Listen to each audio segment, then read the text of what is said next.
I'll be addressing the first scenario where I am a superintendent of an Oregon school district and I begin to notice a rise in English learners.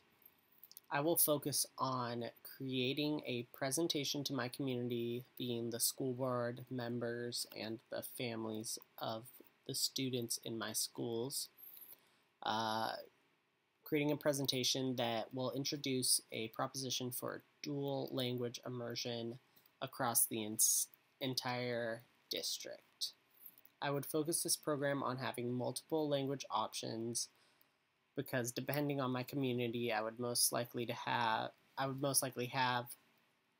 multiple languages being spoken at home. So I would need to probably introduce about 3, maybe even more languages depending on my resources uh, being taught in the schools.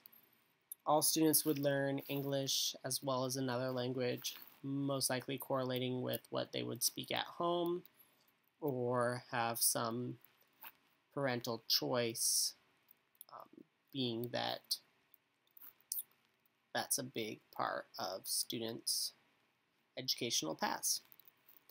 I would base my proposal off of the research of Cummins and the dual iceberg model, the concept of comprehensible input as presented by Krashen, and the issues surrounding ethnic flight discussed by Suarez-Orozco and Suarez-Orozco.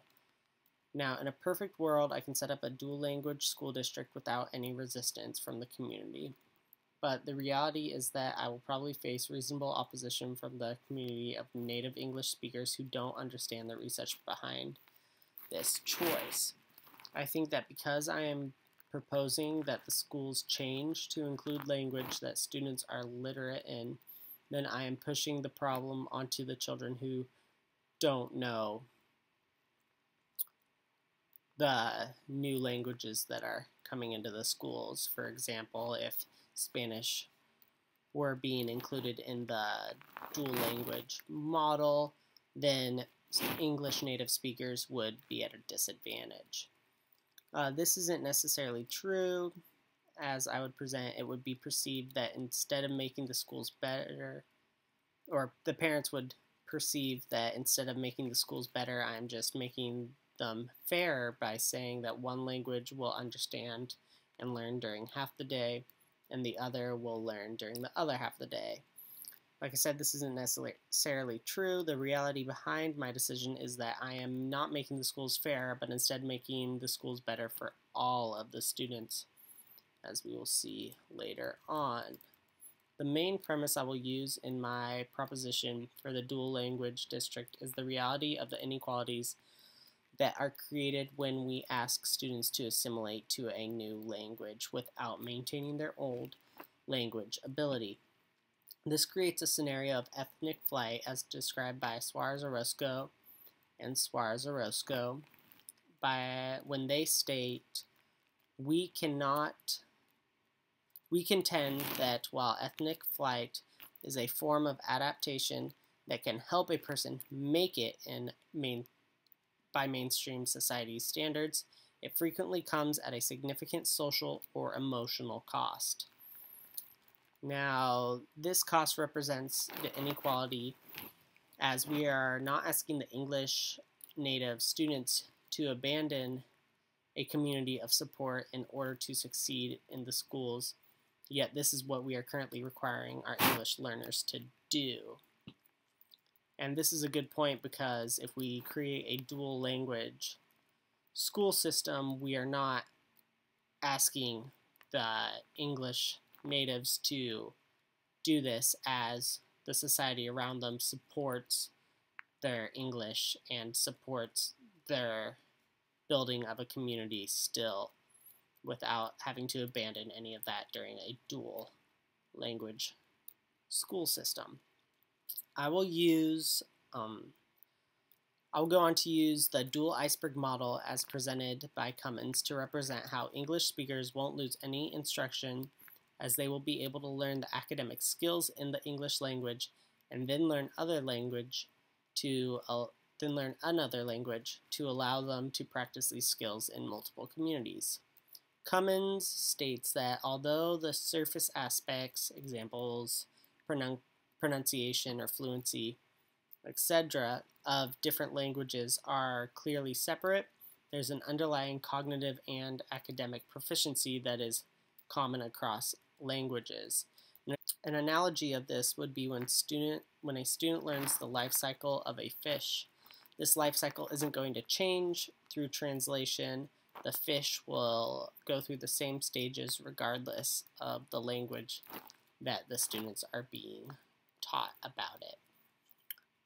A good example of how this won't affect students' knowledge is that we currently teach these key skills and we expect students to learn them even though they're taught through different lessons across schools in the United States. Now we have the introduction of Common Core, and students are basically learning the same key concepts, but teachers are using whatever methods and whatever lesson plans they choose to teach these concepts.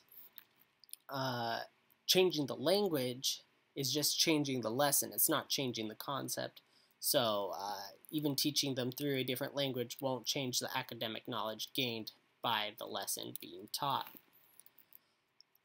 Along with the representation of the dual iceberg model, I will present the concepts from Krashen's monitor model as presented by Lightbound and Spada when they state the comprehensible input hypothesis is that acquisition occurs when one is exposed to language that is comprehensible. This connects to the dual iceberg model because students can learn the concepts that are presented in another language by connecting to their first language in order to make the new information comprehensible. Freeman and Freeman discuss this by stating, for second language students, use of primary language is the best way to make input comprehensible. When we don't allow students the ability to make the new concepts that we are requesting they learn comprehensible, we are singling out a group of students and withholding their ability to learn at the same rate of their English-speaking peers. This brings up the legal obligation of my proposition for the dual language school district, as it has been ruled unconstitutional to withhold services from English language learners as it withholds the same education that their peers have access to. I feel that the district's ability to offer support to these students without allowing a dual language classroom is limited, and this will not be enough to make the schools a place of equal, let alone equitable, instruction for English learners. Now, it could be argued that allowing for these students to access a dual language school or classroom is enough to sustain an equitable program, and that it doesn't have to be district-wide.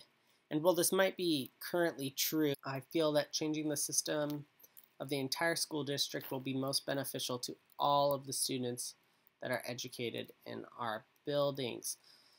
The reality is that if we segregate the English learners in our districts, there will be a metacognitive response that can only lead to disproportionate educational success, and the only way we can have true equity in our schools is through an entire district dual language proposition.